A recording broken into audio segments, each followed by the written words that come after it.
chair in Canada there. And before that, she was a professor at Tata Institute of Fundamental Research. And she is a recipient of many awards, to name a few, Bhatnagar Award, and then ICTP Ramanujan Prize. She was a Humboldt Fellow, and she has done pioneering works in the areas of Iwasawa theory, algebraic number theory, elliptic curves, etc. So, Professor Sujatha. Yeah, thank you, Kalyan. Thank you for the invitation. And it's a pity that we all have to meet virtually. I would have loved to come to Kerala School of Mathematics. You know, anywhere outside of this four walls seems like paradise now. So thanks for the invitation. So I'm going to talk about multi-signed Selma groups and congruent representations. So let E be an elliptic curve over a number field F. So by a number field F, we mean a finite extension of the field of rational numbers. And of course, an elliptic curve, for the purposes of today's talk, you can think of an elliptic curve as the solutions of an equation of the form y squared equals f of x, where f of x is a cubic with three distinct solutions over the algebraic closure. So then when you count all the points, there is a special point, which is called the point at infinity, which plays the role of 0. So when you look at the points, E of f, that's what I have here. Can you see my arrow when I move it here? Yes, we can. Yeah. So E of f, this means all the f rational points of the elliptic curve. So in other words, this consists of all pairs x, y, where x and y are in this number field f, and which satisfy the equation y squared equals f of x, where f of x is a cubic with three distinct roots over the algebraic closure, let's say. Now, the arithmetic of the elliptic curve is a very intricate object of study. It has come up in different areas. And of course, most of you would know Fermat's last theorem is one of the crowning glories of the study of arithmetic of elliptic curves, followed by what's called modularity theorem, and so on. And there are a large number of very deep problems which are related to understanding the solutions of this elliptic curve E over a given number field F. So in particular, the most famous one is the Birch and Swinnerton and Dyer conjecture. There are two forms. One is called the weak form. The weak form says the following. So look at the points of the elliptic curve over this number field, E of f. Then it's a finitely generated abelian group. This is called the Mordell-Weil theorem. Now, this is not true for any field f. In fact, when you take the solutions of E over any field, it always has a group structure. It always has an abelian group structure, but it is a finitely generated abelian group only for number fields. So that property of being finitely generated is very special, and it holds only for number fields. So therefore, once it's a finitely generated abelian group, we can define what's called the algebraic rank, or it's also called the Mordell-Weil rank. And I'm going to denote it by Re. Maybe later I call it R-alg, but anyway, this is the algebraic rank. Now, associated to the elliptic curve is also another important analytic object, which is called the L function. This is called the Hasse-Weil L function. So this is the analog of the Riemann zeta function. So the Riemann zeta function, you have an expression both as an infinite product as well as a power series expansion. So this Hasse-Weil L function, so this similarly it's expressed when you write it down, you write it as an infinite product over all the primes P, where the local factors LP depend on the behavior of the elliptic curve at a given prime. Meaning you can reduce it, you take an elliptic curve. Let's say we take the simplest case that f is equal to q, then you can even assume that the elliptic curve is defined over the integers, and then once it's defined over the integers, you can reduce it modulo a prime p for any prime p, and then you count the number of points over that particular finite field fp, and then you manufacture this L function using such information. And it's a deep conjecture that this infinite product, in fact, has analytic continuation to the entire complex plane. This is known when F is equal to Q. When the base field F is Q, then we know that this is true. So therefore, now you have two invariants. One is a power series. This is a complex. You can think of this as a complex variable. S here is a complex variable. And so therefore, once you have a power series, you can talk of the order of the power series. That is the first non-vanishing term. So think of the power series, it's going to look like an s to the power n. And you take the limit as s goes to 1, and then, or once you have a power series, you can define the order, right? The order of vanishing of this L function. Think of the usual analytic functions in the complex variable. Once you have an analytic function, you can talk of the order of vanishing of that analytic function at a point. So that is called the analytic rank, and I'm going to denote it by Rn. This is the analytic rank. Now the weak form of the Bird-Swinnerton and Dyer conjecture says that the algebraic rank is equal to the analytic rank. So you see, these are two totally different animals. This is something purely algebraic in nature. And this is manufactured using some very complex mumbo jumbo, infinite product, which also has a power series expansion, etc., etc. And the conjecture predicts that these are equal, and it's one of those $1 million problems. Even if you prove it, of course, you'll be famous. And if you prove that this conjecture is wrong, even then you'll be famous. There are millions and millions of examples where you know that the Bird-Swinnerton and Dyer conjecture, this form, the weak form, is true. Then there's also what's called the strong BSD, the strong Bird-Swinnerton and Dyer conjecture. And what this does is it predicts an exact formula for the leading term of this Hasse-Weil function. So for instance, let's take an example. Suppose we know that the elliptic curve has only finitely many points over the number field f. So which means, for instance, let's even take f equals q. Suppose we know that E of q is finite. So then that means that the algebraic rank is going to be 0. Then we would expect the analytic rank also to be 0, which means that when you look at the L function and think of it as a power series, then the constant term should be non-zero.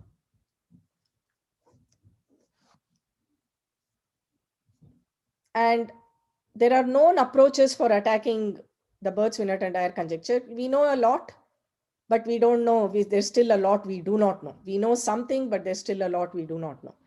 And in all known approaches to attack the Bird-Swinnerton and Dyer conjecture, Iwasawa theory plays an important role.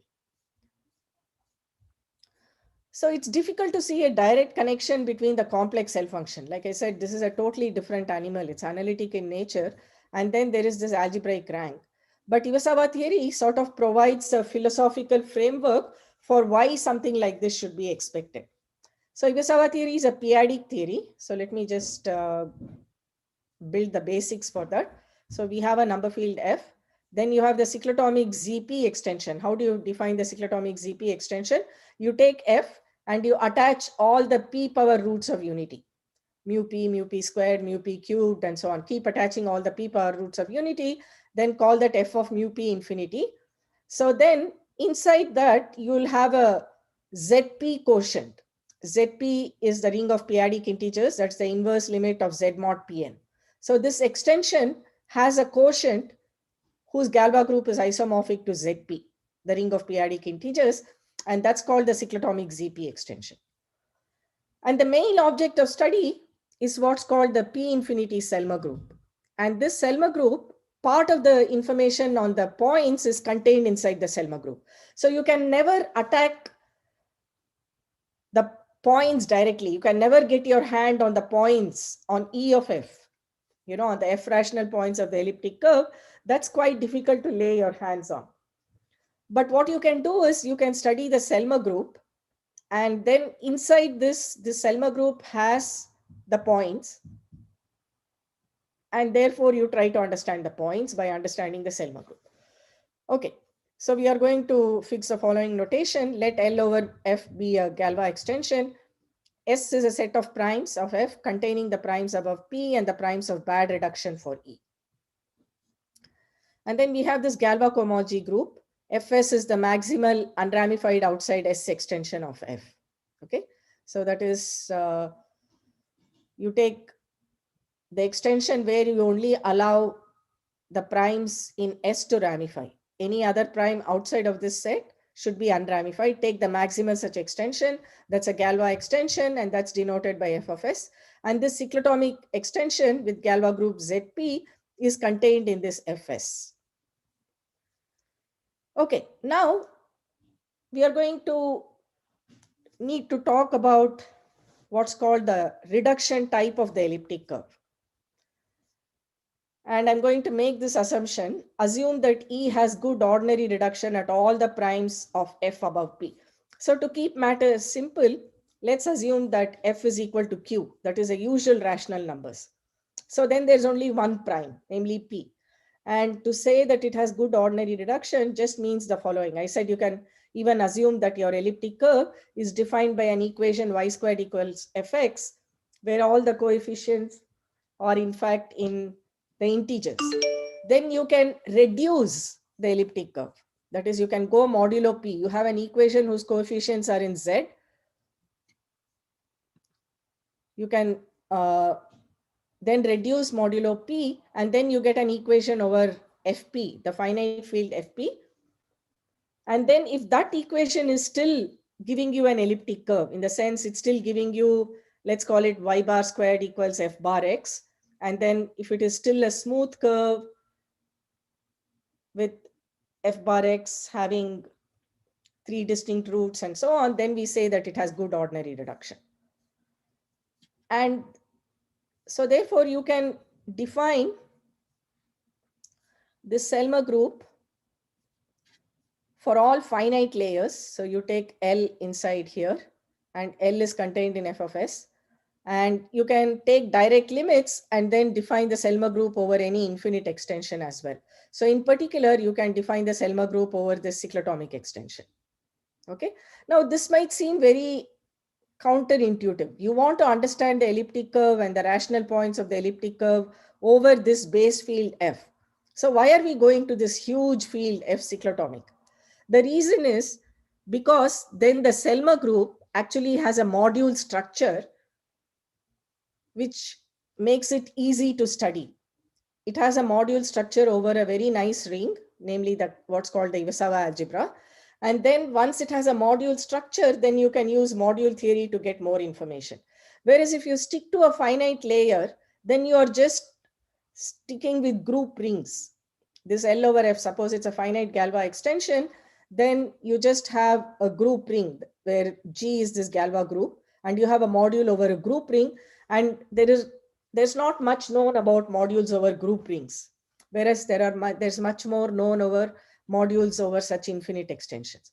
And then because these are all Galois extensions, once you study them at this level, if you want information at any finite extension level, you can always do a descent because you have the Galois group. So you can use the Galois group action to come down and study and see what information you get for finite layers.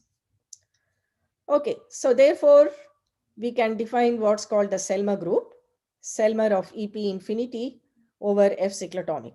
Now, like I said, this is a module over what's called the Iwasawa algebra. I'm going to denote it by lambda gamma. Gamma is this Galois group ZP. Remember, gamma was the Galois group of F cyclotomic over F, this Galois group here. And I mentioned that this was the ring of p-adic integers. It's the inverse limit of Z mod Pn, so it is Zp. And then the Iwasawa algebra, you take the inverse limit of Zp modulo p to the power n Zp. So it's like Zp, Z mod Pn. Take the group ring Zp, Z mod Pn, then take the inverse limit with respect to the natural maps.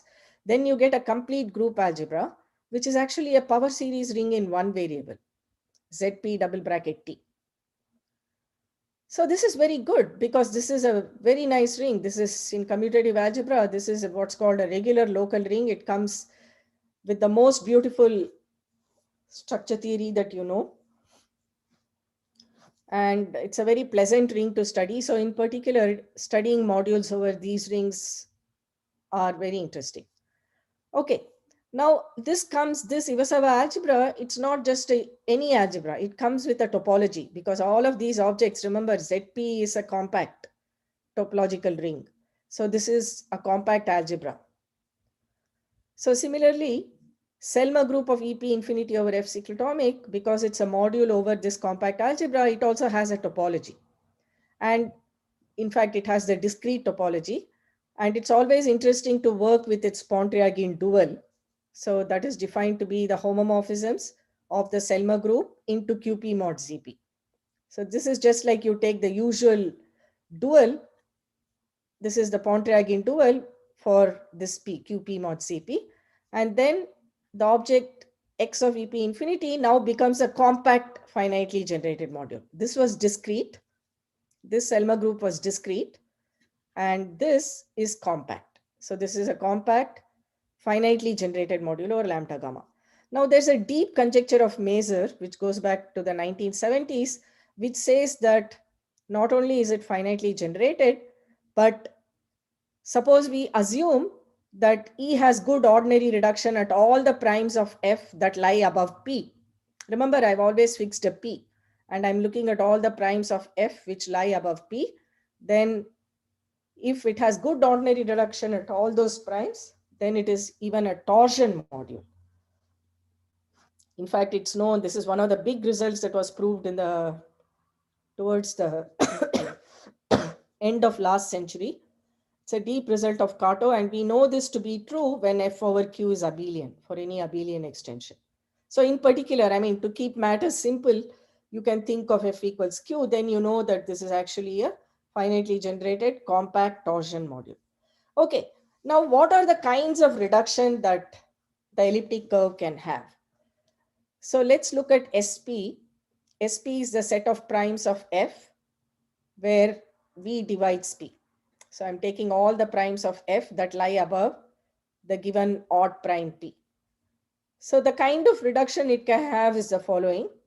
First is good ordinary reduction, by which I meant that once you take the reduced elliptic curve, think of your equation as always being defined over the ring of integers of the number field so that you can reduce modulo V. So then the reduced elliptic curve is an elliptic curve over the corresponding finite field. That's what it means to say it has good ordinary reduction. The other possibility is that it has good supersingular reduction. And in this case, when I look at the reduced curve EV tilde, let me denote the reduced curve EV tilde. This is a curve over the corresponding finite field KV. KV is the residue field of F at V. So E tilde V, because V is above P, and I look at E tilde V, the points of this reduced elliptic curve over the algebraic closure FP bar, and then look at the P torsion of that is 0. So it has no P torsion points. That means that it has good supersingular reduction. Then the third possibility is it has split multiplicative reduction. There's one more case which is called additive reduction, but we will stick to these three cases. So split multiplicative reduction means that the reduced elliptic curve has what's called a nodal singularity. So nodal singularity just means that when I look at the corresponding curve over the finite field, it looks like alpha, the Greek letter alpha. That's what the curve looks like. Okay.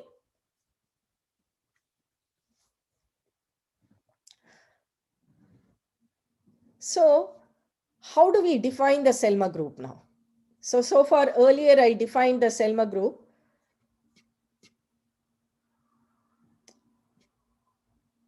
Okay, I'll define the Selma group now. So depending on the kind of reduction, we can define the Selma group. The Selma group depends on the kind of reduction you allow at these primes, V in S. So what is S? S consists of all the primes lying above P and the primes where E has bad reduction. Bad reduction means that when I look at the reduced curve, it's not an elliptic curve at all. It looks very bad. Okay. And then, so each time you're going to define the Selma group as the kernel of a certain global Galois group. This is H1 Fs over F. This is a Galois extension. Fs over F is a Galois extension. So this is the Galois group of Fs over F that acts on EP infinity. EP infinity means EP infinity of F bar. Fs is inside F bar, the algebraic closure of F. So there is a Galois cohomology action. This Galois group Fs over F acts on EP infinity of F bar. And then you can define the first Galois cohomology group. And then from there you have, this is the usual restriction map. These are the corresponding local H1s. And this map is just like, take a global Galois group and you're looking at restriction to the decomposition groups. Okay, now how you define the Selma group is how you define these local terms. So for every V which does not divide P, that is every V where it has bad reduction, then you just define it to be the completion. Take all the primes that lie above V, H1 LW, complete it, EP infinity. So this is just Galois group of LW FV, EP infinity F bar. So this is a decomposition group and this is just the usual restriction map. And then you look at the primes where V in S, where V lies above P. So suppose it has ordinary reduction or split multiplicative reduction. So then again, it is the same. The numerator is the same, but you have to kill something here. So you kill the points over the completion tensored with QP mod CP. So this denominator is what's called the image of the Kummer map. So Kummer theory gives you a natural map and you see that this group lies inside this H1. So you kill that and then for V dividing P, ordinary reduction or split multiplicative reduction, this is the local term. Now when V is good supersingular reduction, they realize that, if we want things to work out, then none of these choices work. You don't get an object which is torsion. It becomes very large as a module over the Iwasawa algebra. And if you want to understand, if you want to make that module smaller, then somehow you have to cut down the size of the Selma group. So that means in this case that you have to define these local terms by killing smaller objects. So here you're killing all of the image of the Kummer map, whereas now you're going to kill what's called E plus minus. So E plus minus, these are subgroups inside all the points, E of LW tensor QP mod CP, and you have a plus part and a minus part. I'm not going to go, the definition is a little technical, and in fact, this even defining this started sometime in the 80s, 1980s, and took 40 years to mature. And now one understands how these should be defined and so on.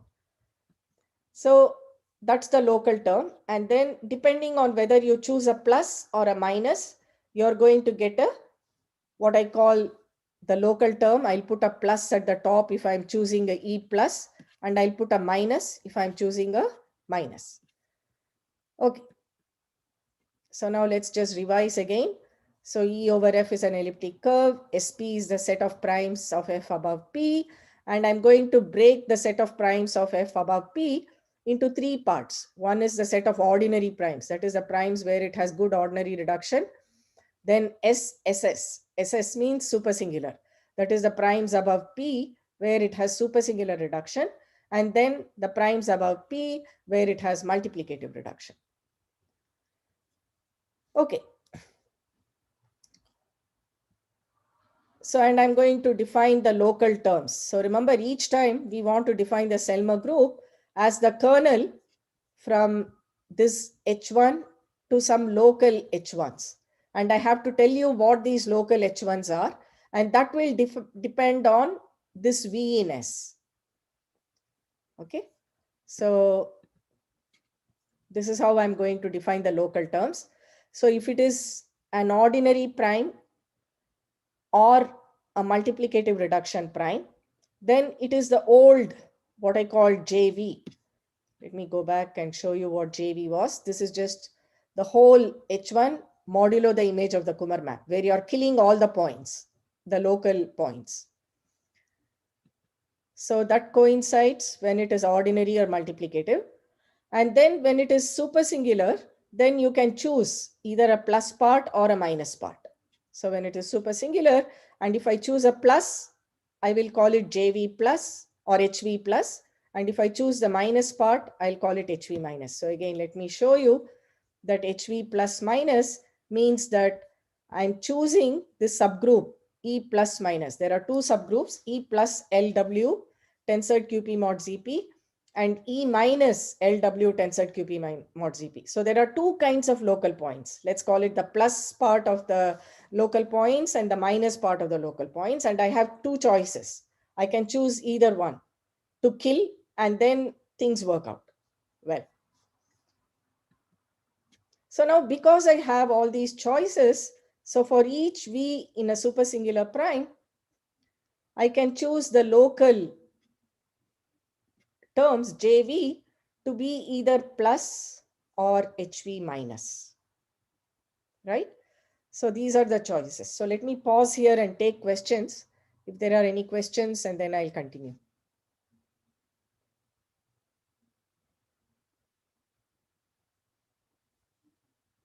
Yeah, Pranav, can you moderate? Are there any questions? I'm also here. I don't think here, at least in the seminar room, there are no questions, I guess. Okay. I think all right. Yeah. Okay. So now let's take the special case where now each of these, so now this is how we define it for any finite extension L over F. And then we can take the direct limit. And like I said, you can define it even for an infinite extension. So in particular, you can define these Selma groups over F cyclotomic. So now let's assume that there are D supersingular primes. So in other words, there are D primes among the primes that lie above F, which are supersingular. So then look at, there are how many possibilities? For each of these choices, I can choose a plus or minus, right? So therefore, look at this set plus minus to the power D. And then I can define a multi-signed vector, which I'm going to call double dagger. And that's an element of this set, plus minus to the power D. It just says that there are 2 to the power D choices, and I'm choosing among those 2 to the power D choices. For each of those D supersingular primes, I'm choosing either a plus or minus. And therefore, we can now define what are called multi-signed Selma groups. And I'm going to denote them by Selmer double dagger of EP infinity over L, where at the primes of supersingular reduction, the local terms are HV plus or HV minus, depending on the multi-signed vector. So for instance, so suppose let's say there are 3 primes. So which means there are 2 to the power cubed, 8 possibilities. So depending on what I choose, plus minus, plus plus, minus plus, then corresponding to that, I will get a multi-signed Selma group, cell double dagger. Okay. And then again, we take the Pontryagin dual because it's always nicer to work with compact objects. Remember, these are discrete. These come with a discrete topology. Remember, the Galois groups have a topology. So all of these actions have a continuous action. They are all continuous action. So therefore, these modules also come equipped with a topology. And when I take the usual Selma group, this becomes a discrete module over the Galois group. And when I take the Pontryagin dual, this becomes a compact object. Now I'm going to make the following hypothesis throughout. Assume that E has semi-stable reduction at all primes above P. So which means that I'm taking an elliptic curve E over a number field F. I take any prime V that lies above P in F. Then it either has good ordinary reduction or supersingular reduction or split multiplicative reduction. There is one other kind of reduction it can have, what is called additive reduction, and I'm not allowing that possibility. Okay, in fact, this is very useful to have this hypothesis that it's semi-stable. And in fact, this was one of the key steps in the final solution of Fermat's last theorem to understand what kinds of elliptic curves are semi-stable over Q or over certain number fields. And I'm also going to make this other hypothesis. I look at the P torsion points of the elliptic curve. So E of P, remember I mentioned that E of F bar, when I look at the points of the elliptic curve over the algebraic closure E of F bar, that has a group structure. It's not finitely generated, but it does have a group structure. And then I can look at the P torsion points of E of F bar. That's an abelian group. And I can look at all the points that are killed by P. And that I'm going to denote by E of P. So E of P is really E of F bar, that is the points of the elliptic curve over the algebraic closure and the P torsion of that. Now, this is going to be a two-dimensional vector space. I'm going to assume that it is a two-dimensional vector space and it is irreducible. It comes equipped with a Galois action. So it's two copies of FP, but it has a Galois group F bar over F acting on that. And I'm going to assume that it is irreducible as a Galois module. And then the third assumption, for every prime which lies above P and where it has supersingular reduction, I'm going to assume that the completion of F at such a prime is in fact QP. It's not larger than QP. You need this assumption even to define the local conditions. Remember, I defined these plus minus part of the points, of the local points. So it is possible to define those plus minus parts only if you know this, only if you know this FP equals QP. So this is not an artificial assumption. It is very necessary in the theory. This is a starting step for the theory. If you don't assume this, you can't even define the Selmer group when it has supersingular reduction. Okay, and then finally for V dividing P, and then if it has supersingular reduction, let's define this quantity. This is called, those of you who know modular forms will immediately recognize it as a Fourier coefficient. AV of E is 1 plus P minus the number of points of the reduced elliptic curve over the finite field FP, where E tilde V is the reduction of the elliptic curve E at V. And I'm going to assume that AV of E at all the primes of supersingular reduction is 0. Again, there are some cases where you can relax it. You can allow it not to be 0, but it gets very technical and, quite complicated to prove any result if you don't make this assumption. Okay, so here is the first theorem. So this is joined with my PhD student. There are two parts to it. One part was proven in collaboration with Filippo, and the other part in collaboration with my student Anvesh Ray. So we defined these multi-sign Selmer groups, right? And remember, this corresponded to the choice of whether I choose a plus or minus depending on the number of primes of supersingular reduction. And then you see that even in this supersingular reduction case, the behavior is exactly as what you would expect in the ordinary reduction case. In the ordinary reduction case, remember I mentioned this theorem of Mazur. Let me remind you of that theorem.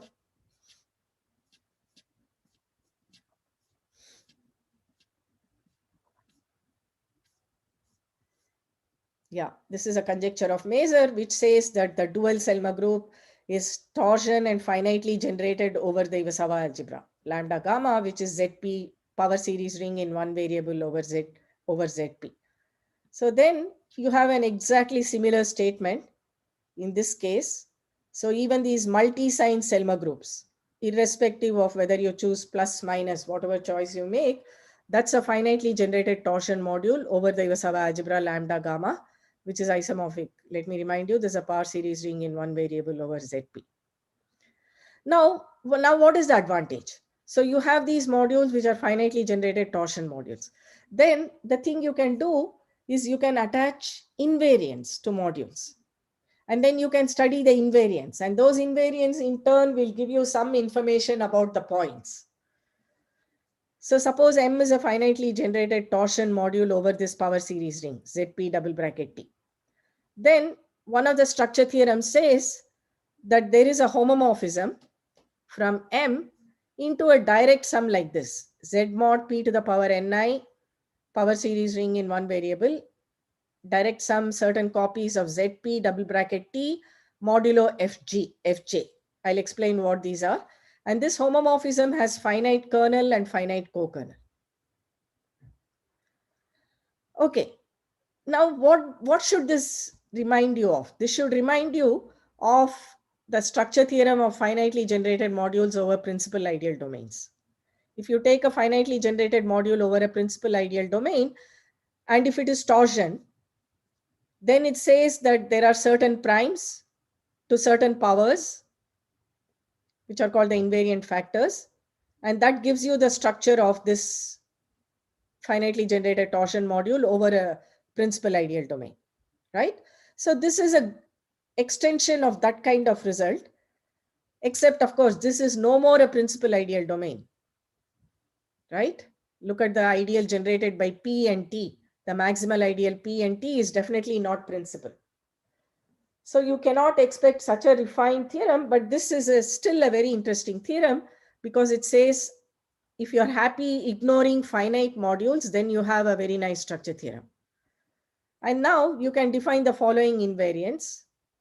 So look at this. So what is Fj? Fj is a distinguished polynomial. So again, I'm assuming all of you know what a distinguished polynomial is. So when you're working with analytic functions, Weierstrass preparation theorem tells you that you can write it as a distinguished polynomial times a unit, right? Any analytic function, you can write it, you can only remember a polynomial. So therefore, for all practical purposes, you can think of Fj as a distinguished polynomial, meaning the top leading coefficient is 1. It looks like t to the power n plus various, where each of those other coefficients are divisible by p. So this is a polynomial of that nature. And then I have various powers of p, certain copies of powers of p occurring in this structure theorem. So now, therefore, I can define the following invariants. I can look at the degree of these polynomials. Let me call that dj. dj is the degree of that polynomial. And then the mu invariant of m is going to be obtained by summing up all the powers of p that show up here. So n1 plus n2 plus n3, so on up to nk. So for instance, suppose I just had z mod p double bracket t direct sum z mod p cube double bracket t, then the mu invariant would be 1 plus 3, which is 4. And then you can also define what's called the lambda invariant. The lambda invariant is you sum up the degrees of all these polynomials, dj. Sometimes they may occur to the power fj to the power certain power, in which case you multiply the power as well. Or you can just take them to be different copies and then it's still the same definition. So therefore, these torsion modules have two very important invariants, and these invariants, the mu invariant and the lambda invariant, play a very important role in Iwasawa theory. In fact, Iwasawa began his whole study by trying to understand how the class groups grow over the cyclotomic extension. So you have a number field F, and then you go up to the cyclotomic ZP extension. And then at each finite layer Fn, you can study the class group, the P part of the class group. And then he wanted to understand how those P parts of the class group grows. And then that's very strongly related to this mu invariant and the lambda invariant. So the way the P part of the class group grows is completely contained in this, in the information coming from these two invariants. So therefore, the hope is that something similar should be true for the model Weyl ranks. In other words, you want to understand how the points are growing as you go up the cyclotomic tower. And then if you understand the mu invariant and the lambda invariant, then can we say something about how the P part of the points at the intermediary layers, E of n, Fn to the power P, how that is growing? And the answer is yes. So in Iwasawa theory, people realize that whatever Iwasawa did for class groups, much of it, but of course much harder because you are now working with elliptic curves and you need to use more theory. But nevertheless, many of those techniques can be pushed through And you can get information on the model Weil ranks by studying the Selma group, by studying these invariants, the mu invariant and the lambda invariants of the dual Selma groups over the cyclotomic extension. And you can do this because, as I mentioned, they are finitely generated torsion modules. So you can now ask, what can we say? And this is the second theorem. Yeah, so the first theorem was that this is a finitely generated torsion module. In other words, there's the analog of Mazur's theorem, Mazur's conjecture for these multi-signed Selma groups. Now, the second question we can ask is, suppose we know that two elliptic curves have this property, that their p torsion points are isomorphic as Galois modules. So when I look at E1 and E2, and I don't care about all the p torsion. I don't care about all the p primary torsion, that is E1 of p, E1 of p squared, and so on. I only care about E1 of p. And suppose I know that E1 of p, which, remember, I said as a Galois module, this is 2 copies of Z mod p. This is also 2 copies of Z mod p, but comes equipped with a Galois F bar over F action. And suppose as Galois modules, they are isomorphic. And now I have defined these multi-signed. I take any multi-signed vector, and then I define the corresponding Selma groups, the dual Selma groups. I'm going to call it X1 double dagger, where this double dagger corresponds to the choice of plus or minus that I'm making at the primes of supersingular reduction. And then similarly for X2, I choose the same multi-signed vector. So therefore I have X1 double dagger and X2 double dagger. And then the interesting result is that it says somehow the mu invariant depends only on this information on p torsion. So in other words, if the mu invariant for one of them is 0, then the mu invariant for the other is 0, if and only if. So somehow, when you look at the mod p representation, that is when you look at the p torsion points of the elliptic curve, that already contains all the information, or at least the mu invariant part of the information of the Selma group. So which is quite striking, right? Because when you are looking, think of it this way. So you're going from ZP to Z mod P.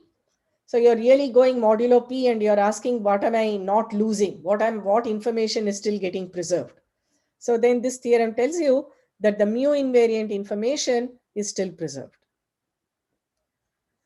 And then one can also compare the lambda invariance. So you can compare the lambda invariance, lambda of X1 double dagger and lambda of X2 double dagger. I'm not going to write the explicit comparison. You can say how they compare. And because that formula involves a lot of technical terms, which I'll have to explain, and it's impossible to do in a 50-minute lecture or even in a 1-hour lecture. But so let me just state that the mu invariant of one of them is 0, if and only if the mu invariant of the other is 0. And then one can also compare the lambda invariance for these multi-signed Selma groups. Okay, so now here are some remarks. In the first case, that is when f is equal to q. So remember, in this case, there's only one prime above p. So you have, and so it can either have good ordinary reduction, or it can be split multiplicative reduction. These are the possibilities I'm allowing. Or it can have supersingular reduction. And Greenberg and Wurzel, they studied this case when f equals q, and at qp, both the elliptic curves E1 and E2 have good ordinary reduction. Then, of course, you don't have a double dagger. You just have the usual Selma groups. Then the analog of this result was first proved by them. And there are some results of Ley and Lim, partly intersecting with some of our results, but our methods are completely different to theirs. And the last bit I want to say about truncated Euler characteristics. So let me not go into the details of this. So what is the philosophy behind this? So remember, the philosophy is, so far you can think of whatever I said so far as focusing on the weak part of the Bird-Swinnerton-Dyer conjecture. That is the analytic rank equals algebraic rank story. But I mentioned that there's also an exact formula for the leading term. So that exact formula is related to, you can define the Euler characteristic. When the algebraic rank is 0, then you can define an Euler characteristic, and then you can relate that leading term formula, that exact formula, to the Euler characteristic. But when the rank is not 0, then you have to modify, you have to define something called the truncated Euler characteristic. That's a little, it seems artificial, but it works beautifully. So when the rank is 0, it coincides with the usual Euler characteristic, and it's just defined. You see, this is the fixed part. You take a module, this is a fixed part of the module, this is the quotient by the, this is a maximal fixed quotient, and there's a natural map from here to here. And then you can ask, when is the kernel and co-kernel of this map, when are they finite? There are lots of cases where you know that it is finite. Then you define what's called the truncated Euler characteristic as being the cardinality of the kernel divided by the cardinality of the co-kernel. And you must think of this as somehow being related to the exact formula or the leading coefficient in the BSD conjecture. So like I said, this truncated Euler characteristic exists. You know that it is defined in many cases. And there is a p-adic version of the BSD conjecture, and this truncated Euler characteristic is related to that p-adic version. So the final theorem, which is joined with Anvesh Ray, is the following.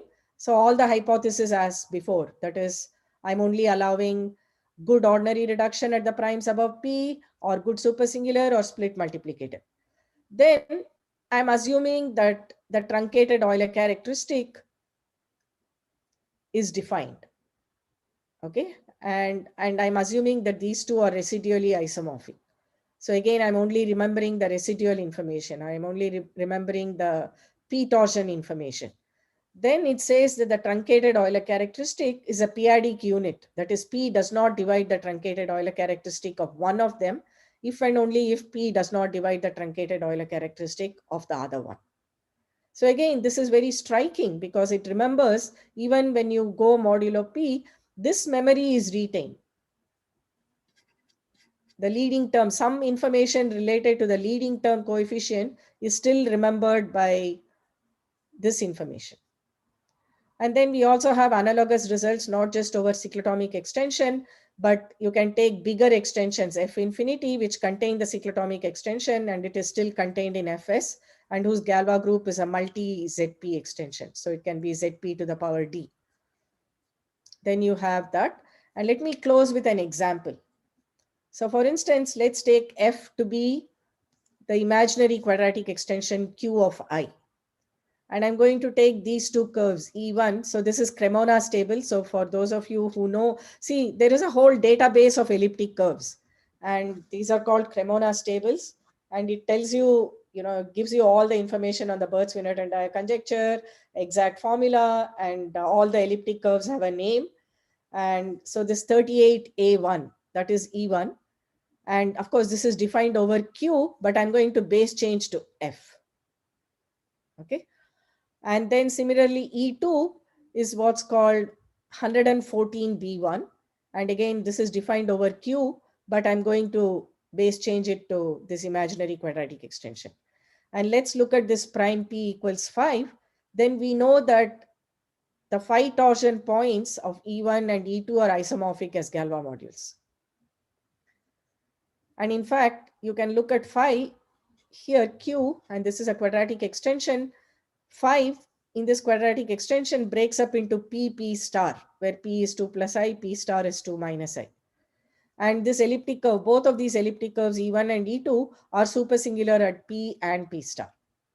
Now the algebraic rank of one of them is 0. Of E1 is 0, and the algebraic rank of E2 is 1. Now, what are the possibilities for these vectors, multi-sign vectors? I can choose plus, plus, minus, plus, plus, minus, minus, minus. So there are 4 possible choices for these multi-sign Selma groups. And because algebraic rank of E1 is 0, the truncated Euler characteristic is a usual Euler characteristic. So it's the usual leading term of the L function. And the other one has algebraic rank 1. But nevertheless, the Euler characteristic, the truncated Euler characteristic in this case is defined. That is, the kernel and co-kernel are finite. And so you can define the truncated Euler characteristic. And in this case, we see that for E1, the truncated Euler characteristic is not a phi-adic unit, and therefore the truncated Euler characteristic of this other one for E2 of the multi-sign Selma group for E2 is also not a phi-adic unit. Okay, and then with this information, you can get finer information, for instance, on the growth of what's called the Tate-Shafarevich groups, or how the model way rank is growing and so on. But all of that is a little too technical, and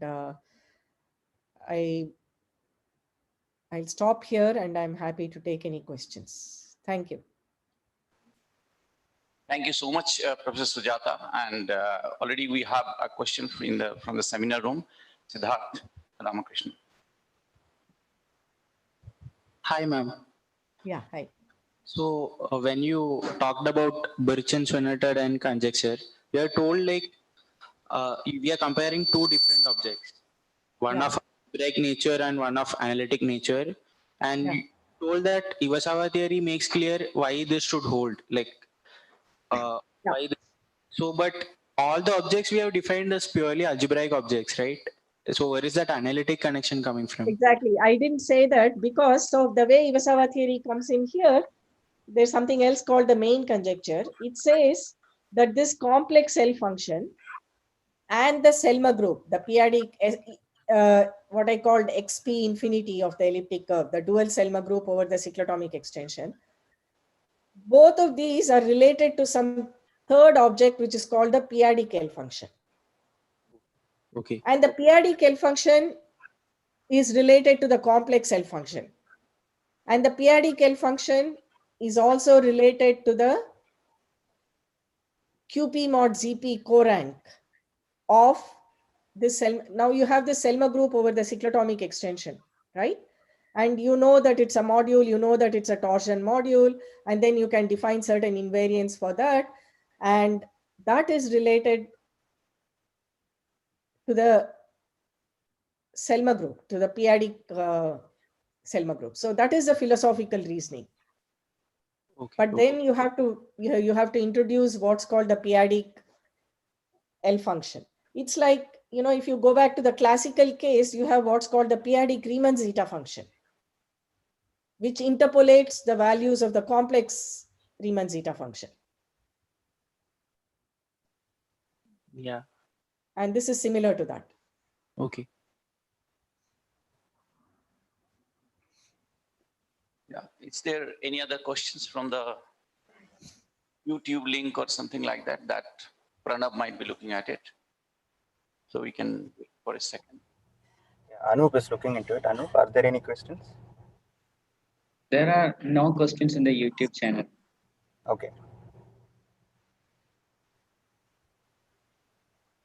Oh, there are no questions. So Professor Sujatha, it's a very naive question from I'm not an expert in this area. So the whole calculations, whole computations that you showed today for Selmer groups. Yeah. So about the Tate-Shafarevich part, I know you made some comment that one can find the growth of the Tate-Shafarevich group, even if not much is known. But can a similar kind of thing be defined for Tate-Shafarevich groups too? Like No, well, the way you do it, you just see, remember the Selma group is trapped between, on one side you have the model way group, and on the other side you have the Tate-Shafarevich group, and the Selma group is in the middle. yes. And now, because you understand what's happening for these invariants of the Selma group, you can translate that down to the Tate-Shafarevich groups, and then you can get some information there. Yeah. Okay, so that's the philosophy. Yes, it's sandwiched between these two. Exactly. Yeah. Thank you so much. It was just a very, very interesting talk with on a very deep conjecture, which seems like that one is closing in, even though Professor Sujatha said that it's far away off. Thank you so much, Professor Sujatha. It's still very, very, very far away. But it's already, you see, there is something so intrinsic. First of all, if you're just working with good ordinary deduction, you have this conjecture of Maser, which took 50 years to solve. And then to even understand how to define the corresponding objects when you pass from good ordinary to different kinds of reduction. That itself is a big step. And there's something inherent, intrinsic about mathematics to say that, okay, you don't have to stick to a special case. Even in this broader case, there are some nice things happening. Yes. Yeah. So, yeah, thank you so much, Professor Sujatha. And hopefully when the situation normalizes, we'll see you here in the campus at KSOM. I hope so too. I hope so too very much. Yeah.